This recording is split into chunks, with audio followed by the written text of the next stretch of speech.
Hello વિદ્યાર્થી મિત્રો, welcome back. આજે આપણે વાત કરીશું પ્રકરણ નંબર 9 બળ તથા ગતિના નિયમો.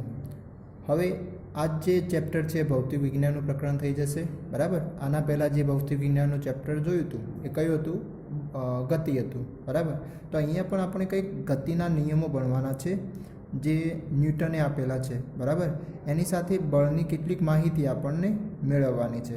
ઓકે, તો હવે જે આપણે પ્રકરણ 8માં જે ગતિ વિશે ભણ્યા હતા, તો એમાં એના કારણે પદાર્થ જ્યારે ગતિ કરતો હોય તો એ વખતે એમાં કેટલીક ભૌતિક રાશિઓ પણ ઉત્પન્ન થતી હતી. જેમ કે કઈ ભૌતિક રાશિઓ જોઈ હતી? અંતર, સ્થાનાંતર, વેગ, ઝડપ, પ્રવેગ.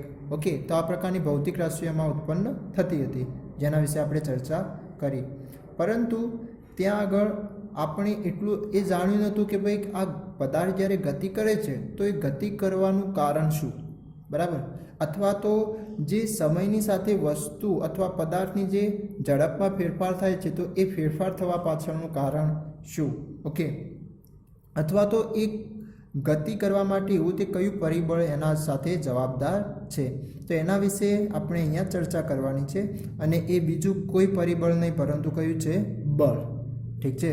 તો અહીંયા જે બળ છે, તો બળ માટે તમે આગલા ધોરણમાંથી જે વ્યાખ્યા ભણતા આવ્યા છો કે ભાઈ જ્યારે કોઈ પદાર્થ પર ધક્કો કે ખેંચાણ આપવામાં આવે, પદાર્થ પર લાગતા ધક્કા કે ખેંચાણને શું કહેવામાં આવશે? બળ તરીકે ઓળખવામાં આવે છે. તો આ એની એક કોઈ પરફેક્ટ વ્યાખ્યા થશે નહીં. એટલે કે અત્યાર સુધી કોઈ ભૌતિક વિજ્ઞાનમાં બળ વિશેની વ્યાખ્યા શોધવામાં આવી નથી. ઓકે, કેમ? કારણ કે આ જે બળ છે એ બળ કોઈએ જોયું જ નથી, બરાબર. કે ભાઈ કોઈ પદાર્થ પર બળ લાગતું હોય તો એ આપણે જોઈ શકીએ? ના. એ શું જોઈએ છીએ? આપણે એની અસરો જોઈએ છીએ. તો ના તો એને આપણે જોયું છે, ના તો એને ચકાસી શકીએ છીએ, કે ના તો પછી એને અનુભવી શકીએ છીએ. ફક્ત આ જે બળ લાગતું હોય એનો પ્રભાવ આપણે જાણી શકીએ છીએ, બરાબર.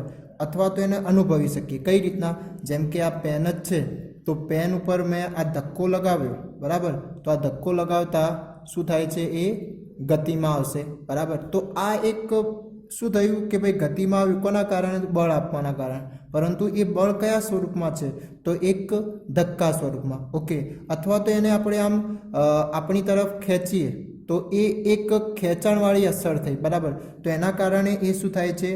એ ગતિમાં આવે છે, બરાબર. અને એ જે ધક્કો કે ખેંચાણ છે એ એક પ્રકારની બળની એક અસર છે. શું છે? એક બળની અસર, જેના કારણે આપણે કહી શકીએ કે હા, એ પદાર્થ પર બળ લાગી રહ્યું છે. ઓકે, તો કોઈ પણ પદાર્થ જ્યારે ગતિ કરતો હોય, ઓકે, તો ગતિ કરવા પાછળ શું જવાબદાર હોય છે? બળ જવાબદાર હોય છે. પરંતુ આની કંઈ બળની પરફેક્ટ વ્યાખ્યા, ચોક્કસ વ્યાખ્યા અત્યાર સુધી નથી, બરાબર. તો આ જે પણ બળ જે છે એને એક ખ્યાલ આપવો હોય અથવા વાક્ય સ્વરૂપે લખવું હોય તો આપણે એમ લખી શકીએ કે ભાઈ બળનો ખ્યાલ એ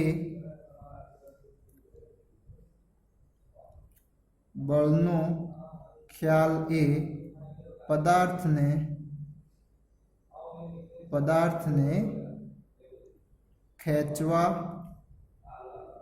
ધકેલવા કે આઘાત.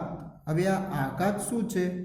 તો જે ટૂંકા ગાળામાં જે બળ આપવામાં આવે એને શું કહેવામાં આવે? આઘાત, બરાબર. ટૂંકા ગાળામાં લાગતું બળ જેવી અસરો પર આધારિત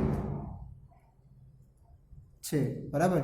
તો જેમ કે કોઈ પણ પદાર્થ હોય, જેમ કે આપણે કોઈ વસ્તુ જ છે, બોક્સ છે, તો એને ધક્કો મારીશું તો એ ધક્કો મારવાના કારણે શું થાય છે? ગતિમાં આવે છે. એટલે કે આપણે શું કરીએ છીએ? ધક્કા સ્વરૂપે એને બળને ઓળખી શકીએ છીએ, બરાબર.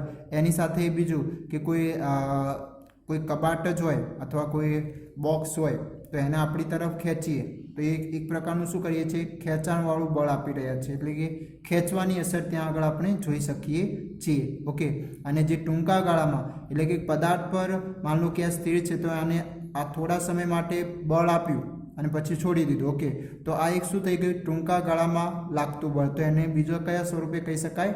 આઘાત સ્વરૂપે પણ ઓળખી શકાય છે. તો જે બળનો ખ્યાલ છે પદાર્થને ખેંચવા અથવા ધકેલવા કે પછી આઘાત જેવી અસરો પર આધાર રાખે છે. બરાબર. તો હવે એની સાથે સાથે કે જ્યારે પદાર્થ પર બળ લગાડવામાં આવશે તો પદાર્થ પર કઈ અસરો જોવા મળશે. ઓકે,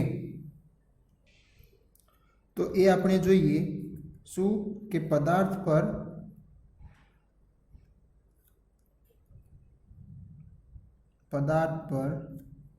બાહ્ય બળની અસરો.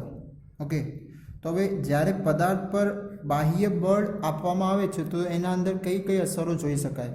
તો એક તો સૌ પ્રથમ કે ભાઈ પદાર્થની અવસ્થા આપણે બદલી શકીએ છીએ.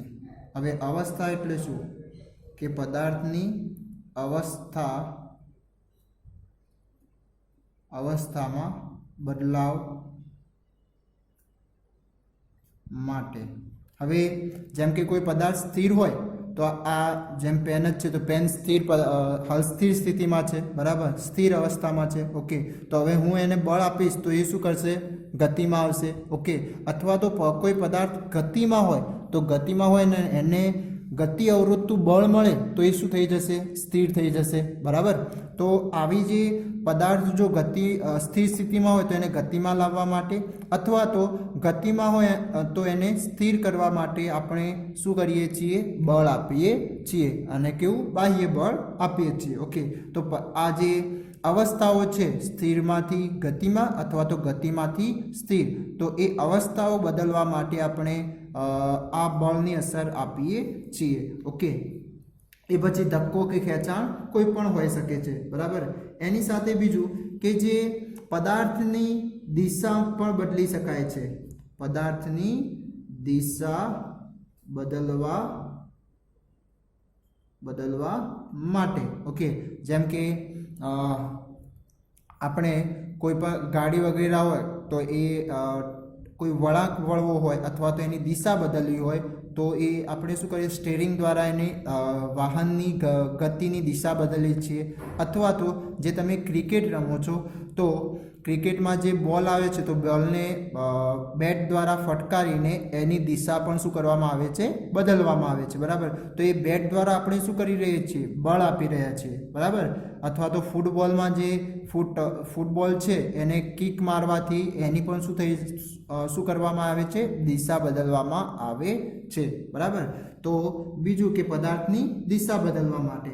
એની સાથે ત્રીજું કે ભાઈ પદાર્થનો આકાર પણ આપણે બદલી શકીએ છીએ. પદાર્થનો આકાર બદલવા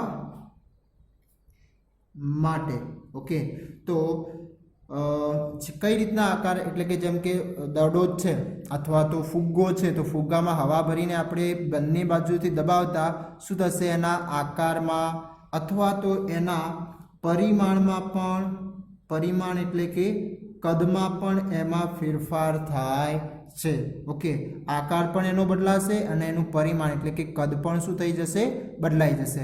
એ જ રીતના પેલી સ્પ્રિંગ હોય તો જે સ્પ્રિંગને આપણે દબાવીએ તો એ દબાવવાથી એનો આકાર પણ બદલાશે અને એનું પરિમાણ પણ શું થાય છે? બદલાવતો જોવા મળે છે. બરાબર. તો આ જે તે પદાર્થનો આકાર હશે એ આકાર એ પદાર્થના દ્રવ્ય ઉપર આધાર રાખશે. જેમ કે પથ્થર છે તો નોર્મલી આપણે પથ્થરને બે હાથથી દબાવીશું તો એના પર કોઈ પણ પ્રકારનું અસર આકારમાં બદલાવમાં જોવા મળશે નહીં, આકાર અથવા પરિમાણમાં. ઓકે, પરંતુ એના માટે શું કરવું પડશે? તમારે વધારે પડતું બળ આપશો ત્યારે શું થઈ જાય છે? તૂટી જાય છે. ઓકે, તો બીજું કે આકાર તો બદલાય છે પરંતુ આકાર અથવા પરિમાણ બદલાય છે પરંતુ એના માટે શું જોઈશે? એને પૂરતું બળ આપવું પડે. ઓકે, ત્યારે જે તે પદાર્થ, જે તે દ્રવ્યનો બનેલો પદાર્થ હશે એ પોતાનો આકાર બદલી શકે છે. ઓકે, એની સાથે નંબર 4 કે ભાઈ જે ગતિમાન પદાર્થના વેગમાં ફેરફાર આપણે કરી શકીએ છીએ. શું? ગતિમાન પદાર્થના વેગમાં ફેરફાર કરવા માટે. બરાબર.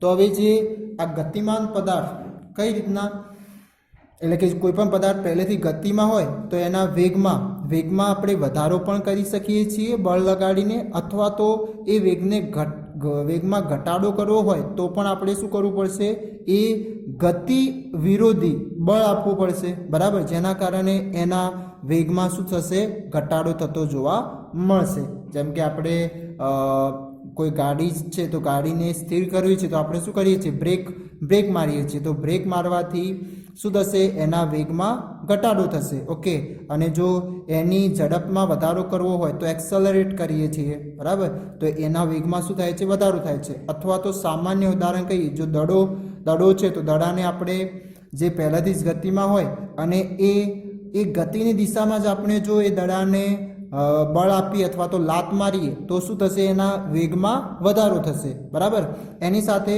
તમે એ ગતિને વિરોધી બળ આપશો એ દડાને, એ દડો માન લો કે દડો આ દિશામાં ગતિ કરી રહ્યો છે. બરાબર, અને એને ગતિને વિરોધી બળ આપશો, એટલે કે આ દિશામાં, અથવા તો તમે વચ્ચે હાથ રાખો અથવા પગ રાખશો તો એ ગતિ એની શું થઈ જશે, ઓછી થઈ જશે, એટલે કે એના વેગમાં ઘટાડો થઈ જશે. બરાબર, તો ગતિમાન પદાર્થના વેગમાં પણ આપણે ફેરફાર કરી શકીએ છીએ. તો આ તે પદાર્થ પર જ્યારે બાહ્ય બળ લગાડવામાં આવે તો કઈ અસરો જોવા મળશે. ઓકે, તો આ કેટલીક માહિતી હતી સામાન્ય, કે ભાઈ આ તો તમે આગલા ધોરણમાં પણ ભણીને આવ્યા છો કે ભાઈ બળ એટલે શું, અથવા તો બળ એક જે પણ આપણે આ ખેંચાણ છે, ધક્કો છે અથવા તો આઘાત છે, એ એક પ્રકારની બળ લગાડવા માટેની એક અસરો છે. ઓકે, અને એને આપણે કોઈ જોયેલું નથી કે ભાઈ બળ કેવું હોય. ઓકે, એની સાથે એને ચકાસ્યું પણ નથી, ફક્ત આપણે એનું અસર અથવા એને પ્રભાવને જોઈ શકીએ છીએ કે હા ભાઈ આ ધક્કા અને ખેંચાણ દ્વારા આપણે બળ ઉત્પન્ન કરી રહ્યા છીએ, એટલે કે બળ લગાડી રહ્યા છીએ. ઓકે, હવે આપણે વાત કરીએ કે આ જે બળો હોય છે એ બે પ્રકારના હોય છે, સંતુલિત બળો અને અસંતુલિત બળો. તો જોઈએ હવે સંતુલિત અને અસંતુલિત બળો કોને કહેવાય. તો તમે આ શબ્દ પરથી જ થોડી ઘણી માહિતી તમને મળી ગઈ હશે કે ભાઈ સંતુલિત એટલે કે એક સંતુલનમાં રહેવું. બરાબર, જેમ કે પેલા ત્રાજવા જ હોય તો ત્રાજવામાં આપણે કોઈ પણ વસ્તુ માપતા હોય, પેલા જેમ કે શાકભાજીના જે લેવા ગયા હોય તો ત્રાજવા હોત, પહેલાં શું ત્રાજવા હોતા, તો એક ત્રાજવામાં બાટ રાખવામાં આવે, બીજામાં શાક મૂકવામાં આવે, અને પછી વચ્ચેના કાંટાનો બેલેન્સ એટલે કે સંતુલન થતું જોતા, એટલે કે સંતુલન થઈ રહ્યું હોય તો શું કરવામાં આવે છે એને, કે ભાઈ હા હવે બંને સરખા છે. બરાબર, તો સંતુલન એટલે કે એક પ્રકારનું બેલેન્સમાં હોવું કોઈ પણ પદાર્થનું. ઓકે, બીજાની સાપેક્ષે. ઠીક છે, તો અહીંયા આપણે એને સંતુલિતને એક ઉદાહરણ દ્વારા અથવા તો એક આકૃતિ દ્વારા આપણે સમજીએ કે માન લો કે કોઈ એક પદાર્થ છે અથવા બોક્સ છે, નાનું સરખું બોક્સ છે. બરાબર, હવે આ બોક્સ પર આપણે સૌપ્રથમ આ ડાબી બાજુ થઈ જશે આની, અને આ કઈ બાજુ થઈ જશે, જમણી બાજુ. ઓકે, તો હવે ડાબી બાજુએથી હું બળ લગાડું તો એ શું કરશે, આ બોક્સ પર હું ડાબી બાજુએથી કોઈ x જેટલું બળ લગાડું છું. બરાબર, તો આની ગતિ કઈ દિશામાં થવાની, જમણી બાજુ, એટલે કે ડાબીથી જમણી બાજુ. બરાબર, અને એ જ રીતના હવે માન લો કે એની જમણી બાજુથી હવે હું બળ લગાડું તો શું થશે, y જેટલું. તો એ શું કરશે, એની એ વખત સપોઝ કરી લઈએ કે આપણે એની x દિશામાં બળ લાગતું નથી. ઠીક છે, તો શું કરશે, એ જમણીથી ડાબી બાજુએ ગતિ કરવાનું ચાલુ કરશે. એનો મતલબ કે જે દિશામાં બળ લાગતું હશે એ દિશા તરફ એ ગતિ કરવાનું ચાલુ કરે છે.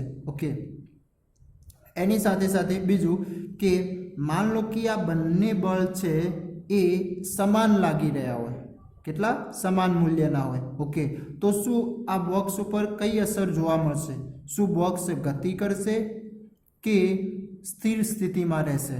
તો શું થશે આમાં કે ભાઈ માન લો કે બંને સમાન મૂલ્યના છે તો એ બોક્સ શું કરવાનું છે, સ્થિર રહેવાનું છે. ઓકે, માન લઈએ કે આપણે આ જે એક્સ છે એ 10 ન્યૂટન જેટલું લાગી રહ્યું છે. હવે આ ન્યૂટન એ શું છે, તો એ બળનો એસઆઈ એકમ છે, જે આપણે જોઈશું અત્યારે. ફક્ત યાદ રાખો. અને બીજું જમણી બાજુએથી પણ કેટલું લાગી રહ્યું છે, તો 10 ન્યૂટન બળ લાગી રહ્યું છે. ઓકે, તો હવે તમે અહીંયા જોઈ શકો છો કે બંને બાજુએથી સમાન મૂલ્યનું બળ લાગે છે, બરાબર. પરંતુ આ સમાન મૂલ્યનું બળ તો લાગે, પરંતુ બંનેની દિશા કેવી છે, એકબીજાથી વિરુદ્ધ છે. એક ડાબી બાજુએથી લાગે છે તો એક જમણી બાજુએથી લાગે છે. તો હવે આ બંનેની દિશા વિરુદ્ધ હોવાના કારણે શું થઈ જશે, આ બંનેની બાદબાકી થાય છે, બરાબર. જેના કારણે આ માન લો કે આ આપણે ધન દિશા માની લઈએ અને આ ઋણ માની લઈએ. ઓકે, ડાબીથી જમણી બાજુની દિશા ધન અને જમણીથી ડાબી બાજુની દિશા આપણે ઋણ માની લઈએ તો શું થશે કે આના ઉપર લાગતું કુલ બળ અથવા તો પરિણામી બળ કેટલું થઈ જશે, 0 થઈ જશે, બરાબર. તો જે આ રીતના જે સંયુક્ત બળ છે તો એ સંયુક્ત બળ દ્વારા લાગતું બળ છે એને શું કહેવામાં આવશે, પરિણામી બળ, બરાબર. તો એ પરિણામી બળ આપણે જોઈએ તો એક સાઈડથી એટલે કે ડાબી બાજુથી કેટલું લાગે છે, +10 ન્યૂટન, બરાબર. અને બીજી બાજુએથી કેટલું લાગે છે, -10 ન્યૂટન.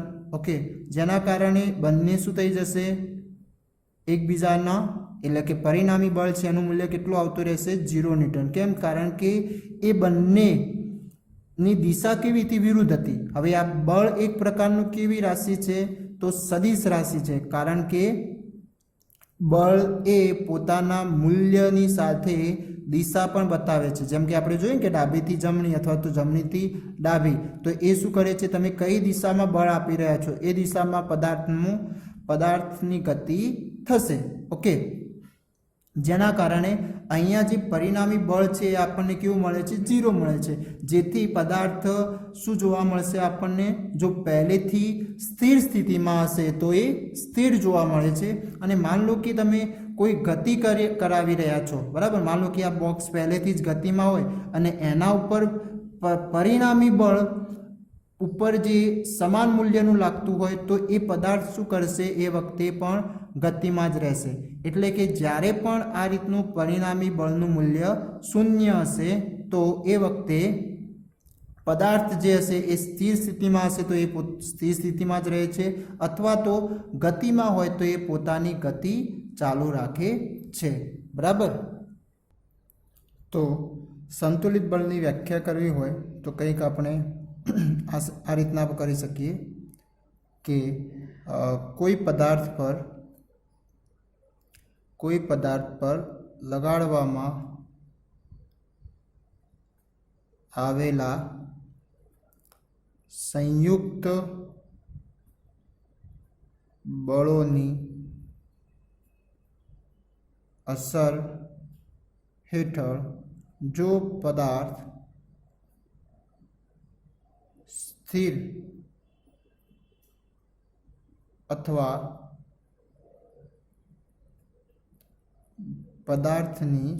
પદાર્થની સ્થિર અથવા ગતિમાન અવસ્થામાં ફેરફાર ન થાય તો તેને શું કહેવામાં આવશે, સંતુલિત બળ કહે છે. તો પદાર્થ પર કેવા પ્રકારનું બળ લાગી રહ્યું છે, સંતુલિત બળ. ઓકે, તો કોઈ પદાર્થ પર લગાડવામાં આવેલા સંયુક્ત બળોની અસર હેઠળ, સંયુક્ત બળ એટલે આ તમે જોઈ શકો કે બંને બાજુએથી બળ લગાડવામાં આવી રહ્યા છે. ઓકે, અને એ બળની અસર હેઠળ જો પદાર્થની સ્થિર અવસ્થા અથવા તો ગતિમાન અવસ્થામાં કોઈ ફેરફાર જ ના થતો હોય, સ્થિર હોય તો સ્થિર જ રહે.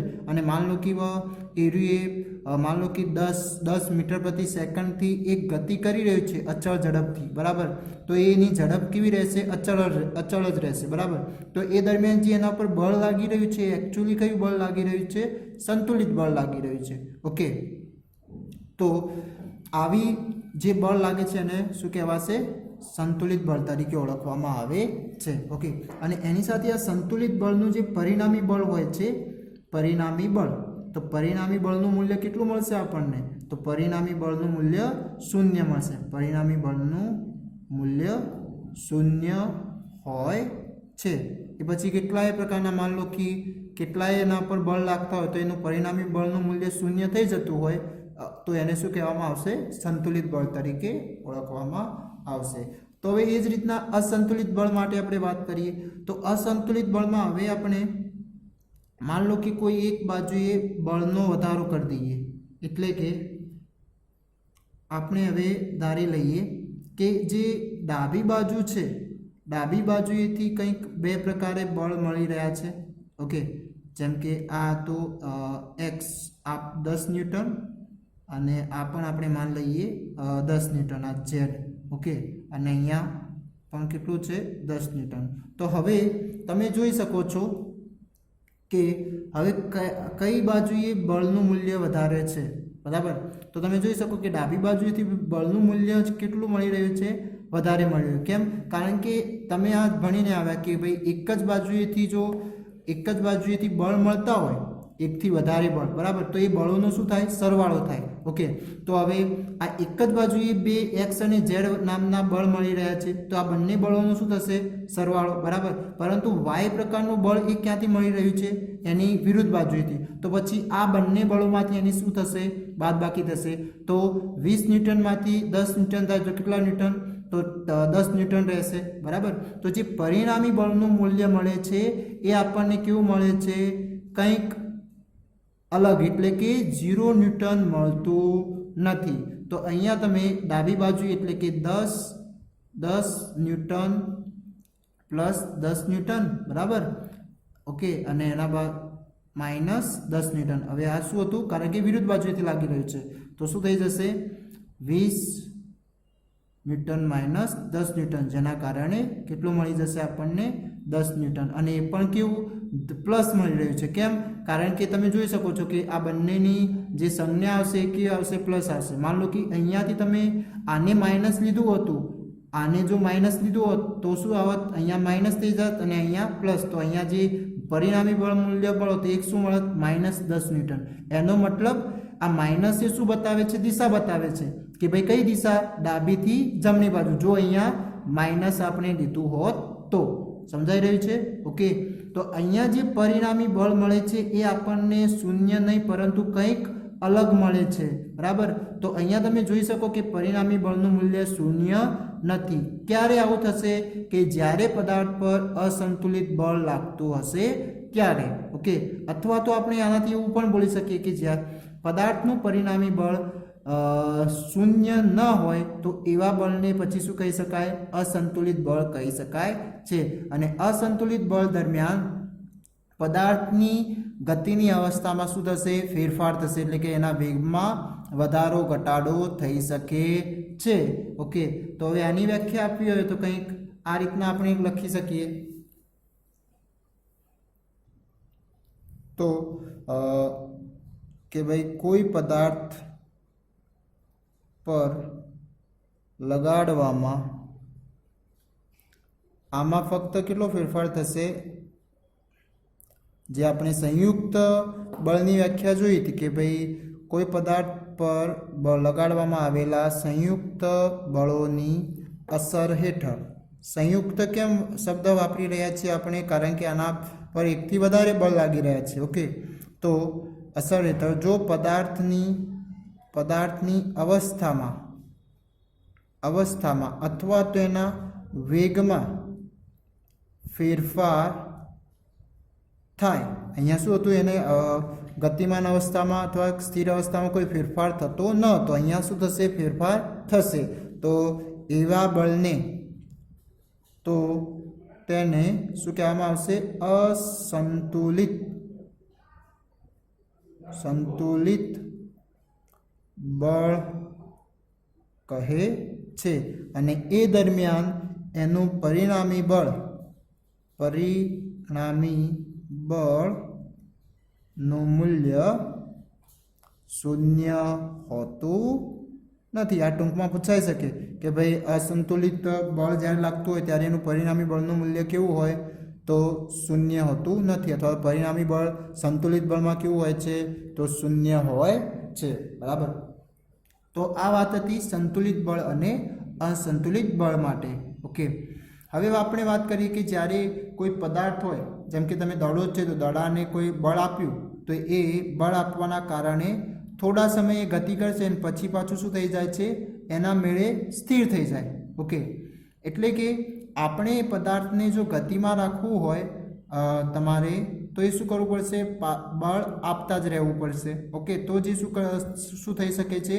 સતત ગતિમાં રહી શકે છે, બરાબર. તો હવે એટલે કે એનો મતલબ એવો થયો કે આ જે આપણે દડો હતો એ દડાને ગતિ કરાવી તો થોડા સમય બાદ સ્થિર થઈ ગયું, તો એને ગતિને અવરોધતું કંઈક બળ સપાટી દ્વારા લાગતું હોવું જોઈએ, જેના કારણે શું થાય છે? જેટલી વાર પણ તમે ગતિ કરાવશો તો થોડા સમય પછી એ બંધ થઈ જાય છે. તો એ જે ગતિ અવરોધતું બળ હોય છે એ કયું હોય છે? સપાટી દ્વારા લાગતું હોય એ બીજું કંઈ નહીં પરંતુ ઘર્ષણ બળ છે, બરાબર. તો ઘર્ષણ બળ કોના કારણે લાગે છે? તો જ્યારે કોઈ બે પદાર્થોની સપાટી સંપર્કમાં હોય તો સંપર્કના કારણે જે ગતિ અવરોધતું બળ લાગે છે એને શું કહેવામાં આવે છે? ઘર્ષણ બળ કહેવામાં આવે છે, બરાબર. તો કંઈક ઘર્ષણ બળની વ્યાખ્યા કરવી હોય તો આપણે આ રીતના લખી શકીએ કે પદાર્થ કોઈ સપાટી પર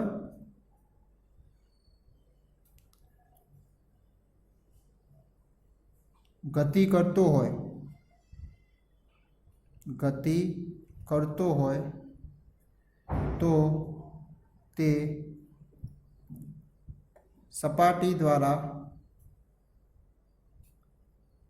ગતિને અવરોધતા બળને શું કહેવામાં આવશે? ઘર્ષણ બળ કહે છે. અને આ જે ઘર્ષણ બળ હોય છે એ હંમેશા ગતિની વિરુદ્ધ દિશામાં જ લાગતું હોય છે. આ ઘર્ષણ બળ ક્યાં લાગતું હોય છે? ગતિની વિરુદ્ધ દિશામાં હોય છે. ઠીક છે. આ પણ તમને ખાલી જગ્યામાં પૂછાઈ શકે કે ભાઈ ઘર્ષણ બળ એ હંમેશા ગતિની ખાલી જગ્યા દિશામાં હોય છે, તો શું આવશે? એની વિરુદ્ધ દિશામાં. એ સ્વાભાવિક છે, જોઈ શકો છો કે ભાઈ કોઈ પણ વસ્તુ હોય આપણે એને ગતિમાં લાવી હોય તો એ થોડા સમય પછી શું થઈ જાય છે? સ્થિર થઈ જાય છે. ઓકે, એને ગતિમાં રાખવા માટે તમારે શું કરવું પડશે? એના પર પરિણામી જે અસંતુલિત બળ છે એ લગાડતા રહેવું પડશે, બરાબર. તમે લગાડતા રહેશો તો જ એ શું કરશે? એની ગતિ ચાલુ રાખશે, બરાબર. તો આ વાત હતી બળ વિશે અને એના અસરો, એટલે કે સંતુલિત બળ અને અસંતુલિત બળ, બરાબર. Thank you.